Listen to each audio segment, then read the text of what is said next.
story starts with a guy named Percy Jackson. He mentions strange events happening to him from the moment he was born, from seeing faces in the water to being stalked on playgrounds.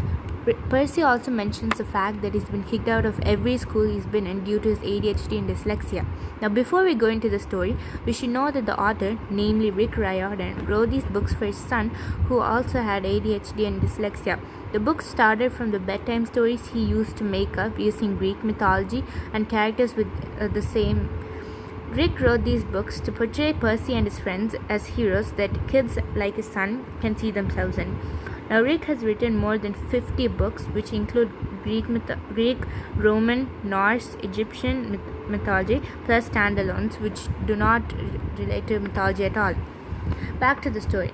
Percy is now studying in a posh boarding school and is on his way to the Metropolitan Museum for a field trip with his class, and is sitting next to his best friend Grover Underwood, the only sixth grader to have acne and a wispy goatee, who walks with a limp but can run perfectly fine.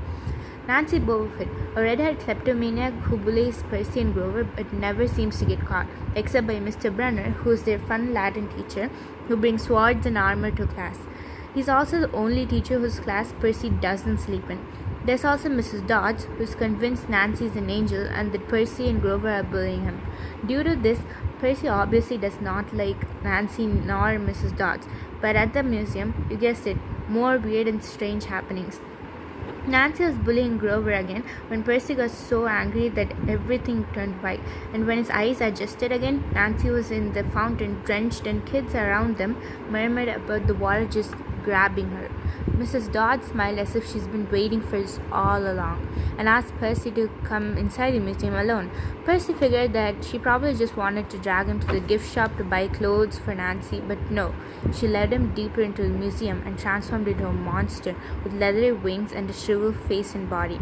Percy, being confused, froze, and at this moment, Mr. Brenner saw this and rushed towards him in his wheelchair and threw a pen at him. As soon as Percy opened the pen, it transformed into a bronze sword that he later used to slash Mrs. Dodds down. Surprisingly, she evaporated, leaving Percy alone with a pen and lots of questions.